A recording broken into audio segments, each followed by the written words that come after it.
Ashama harka fuune hordoftootaaf daawwattoota gammeetuubii nagaa jaalalli fi araarri rabbii bakka jirtan cinaa dhaqqabu har'aas dambalii jaallaa tokko sinii qabadhee dhufeera. Gammeetuubii waliin bohaartii gaarii qabaadhaa. Dhimmoon kee si yaaddee jirti. Ati eessa jirta laata?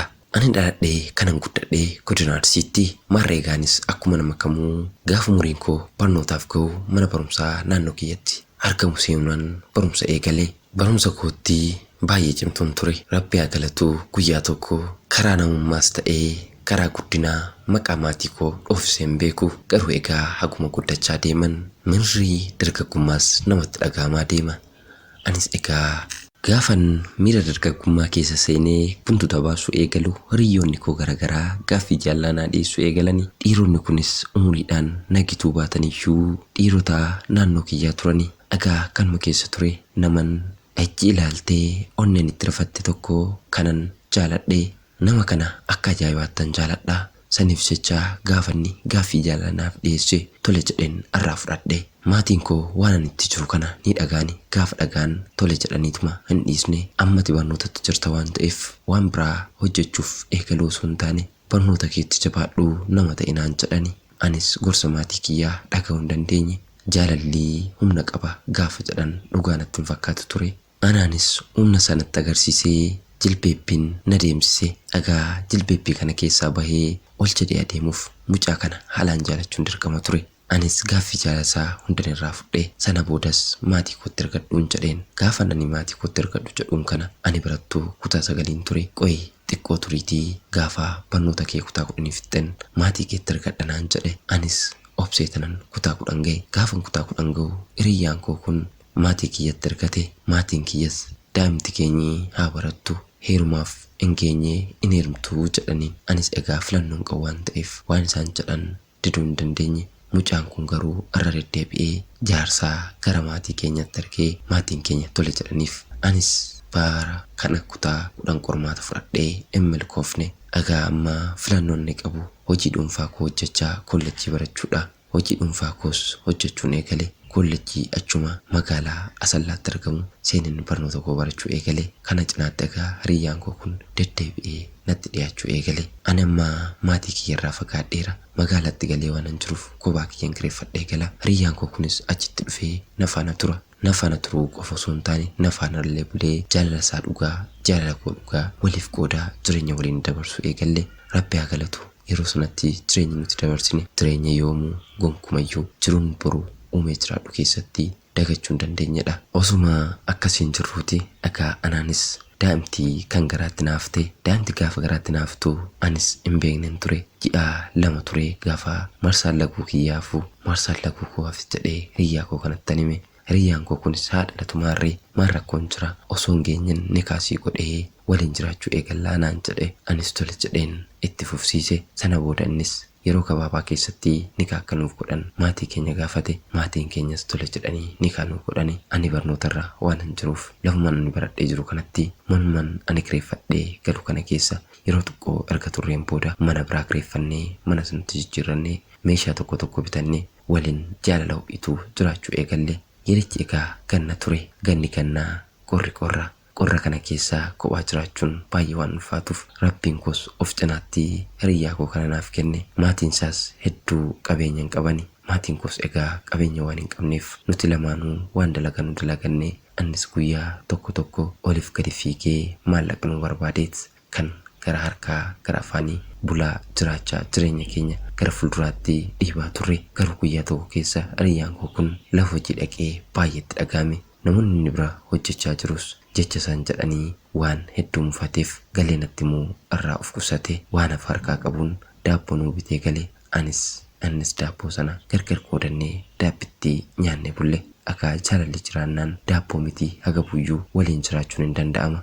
Jaalalli yoo hin jiraanne garuu midhaan mana guutee yoo jiraateyyuu yoo nyaatan namatti hin goru ilaalan nama hin quubsu.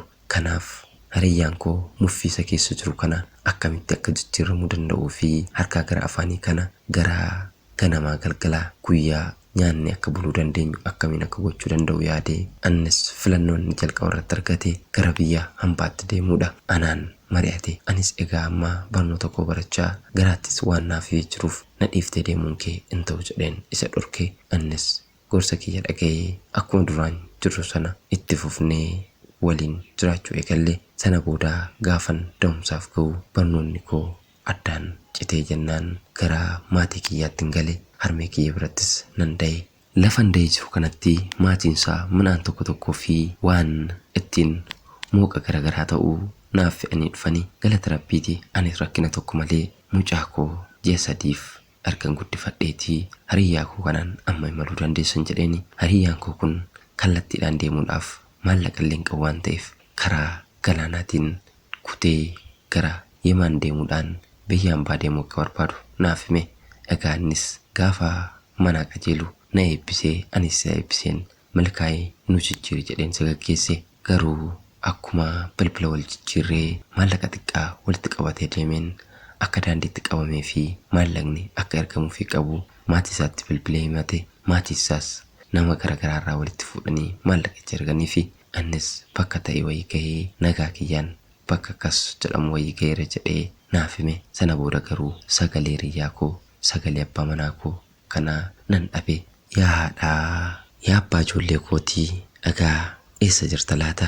Ilmoon kee har'aa si barbaadaa jirti. Erga biyyaa deemtee waggaa 3 lakkoofsisteetta. Mucattiin kee ati gaafas daa'imummaa ji'a 3tti dhiiftee deemte. Har'aa abbaan koo eessa jira jettee na gaafachaa jirti. Dhugaadhaan jiraatteet garaanatti jabaattee hiyyummaa sodaadhaaf narraa fagaattee deemte moo arbaataa qurxummii fi arbaata rasaasaa gammoojjii Saudi Arabiyaa sanaa taatee biyyee taatee hafte laata? Mee maalookaa waan an jedhe ani erga keessi koo si barbaadu eegalee oolee bubbuleera.